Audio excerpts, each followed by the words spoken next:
भैया सर्वेश मानागरी अपनी बात 2 मिनट में खत्म करें और यह के बाद में हमारे मैंने बताई योगेंद्र फौजदार जी तैयार रहे 2 मिनट नहीं।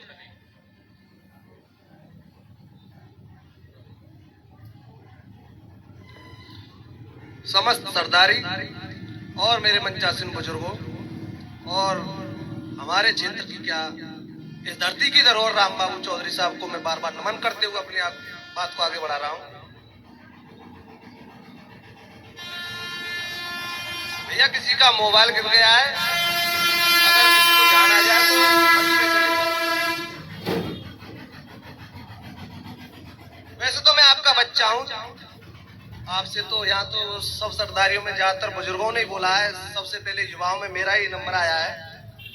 और मैं यहाँ देख रहा हूँ पिछले 60-61 दिनों से मैं यहाँ कांटेक्ट में हूँ अपने महात्मा रामबाबू जी के में। ये सरकार का कोई कसूर नहीं है, ये हमारा कुछ खून ही गड़बड़ लगता है मुझको। तो यहाँ देख रहा हूँ बुजुर्ग बेचारे अपनी जगह से हिल नहीं रहे हैं और इस क्षेत्र, ये राजा महेंद्र प्रताप जी का क्षेत्र, ये बाबा अमानी जी का क्षेत्र बताते हैं इसको, जो कि राजा महेंद्र प्रताप जी ने आजाद भारत से पहले, हमारा देश आजाद नहीं हुआ था तब से पहले वो राष्ट्रपिता बन चुके थे अफगानिस्तान में जाकर। और पता नहीं उन्होंने कितना काम किया था, अपना राज घराना छोड़ दिया। लेकिन यहाँ की सरदारियों से मैं विनम्र अनुरोध करता हूँ, ये लोग अपने घरों से नहीं निकले अभी तक। कैसा युवा है यहाँ पर, ये युवा कैसे गुलाम बन गया है, ये क्यों नहीं आ रहा है यहाँ पर लेने के लिए। एक दरोगा जी, एक इंस्पेक्टर साहब यहाँ बार बार अनिल चौधरी साहब के परिवार को धमका रहे हैं, डरा रहे हैं। कैसे डराए हुए तुम, कैसे शिकारी बन रहे हो आप। पुलिस अधिनियम 1861 के काले कानून में भर्ती होकर आप अपनी मर्यादा लांघ रहे हो। इस बात को ध्यान से सुनना, मैं भी पुलिस में था पहले 8 साल में 2011 बैच का भर्ती हुआ था मायावती के जमाने में, और मैं इन्हीं कारणों से पुलिस की नौकरी छोड़ी है। मेरा गांव मानागढ़ी है, क्योंकि अपनी बातों को आप उच्च तक आर्गों तक सही बात को नहीं बता रहे हो। किसी के प्रेशर में आके, किसी की धमकी में आके आप अपने कर्तव्य से विमुख हो।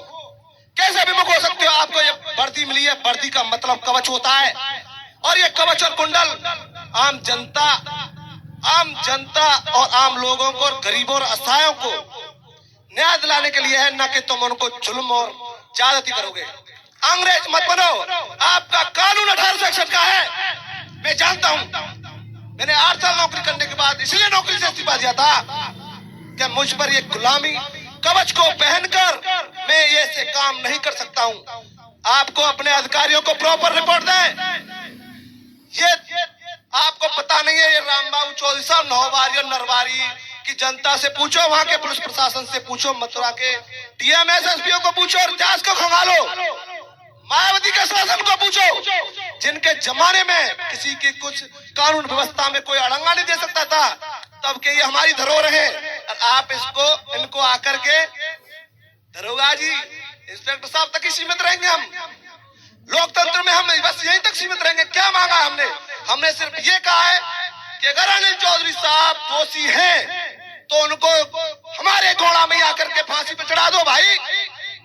अगर वो निर्दोष हैं तो उनकी जमानत भी नहीं होने दे रहे हो आप। कैसी पुलिस है गई है मेरे भारत की। मुझको बहुत गुस्सा, मैं बोलना नहीं चाहता था, लेकिन यहाँ पर पुलिस के रवैयों को देखकर मुझको बोलना पड़ रहा है। ऐसे कवच और कुंडलों पर लानत है तुमको। अपने कार्य को करो, इस देश की रक्षा के लिए आपने कवच और कुंडल पहने हैं, न कि आवाज को दबाने के लिए। ये सरकारें तो आएंगी और जाएंगी, ऐसी बात नहीं है। हो सकता है मैं बीजेपी का वोटर हूं, हो सकता है, कोई पता तो नहीं है, लेकिन इसका मतलब ये नहीं होगा कि आवाजों को आप दबाओगे।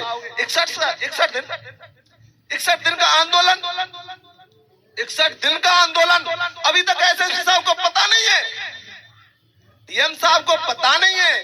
10 दिन से 75 वर्ष के बुजुर्ग यहाँ पर, 10 दिन से 75 वर्ष के बुजुर्ग आमरण कर रहे हैं। कुछ बताओ यार, तुम एक दिन भूखे रह सकते हो क्या?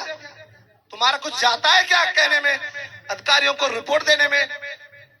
कि साहब ऐसे कहानी बन रही है यहाँ पर, तो आदमी मरने को लिए हैं और आप यहां तक आ नहीं रहे हो। मैं तो सिर्फ बार बार एक बार और निवेदन कर रहा हूं, हे पुलिस अधिनियम 1861 के काले कानून की पुलिस, 1947 में भारत आजाद हो गया है, होश में आ जाओ, होश में अपना कार्य करो, ईमानदारी से कार्य करो, एक एक टुकड़ों पर पड़ने वाली पुलिस मत बनो। जय हिंद, वंदे मातरम, भारत माता की, भारत माता की।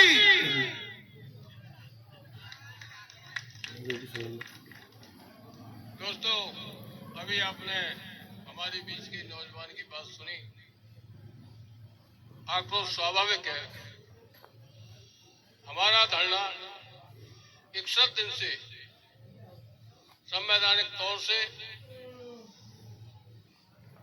महात्मा गांधी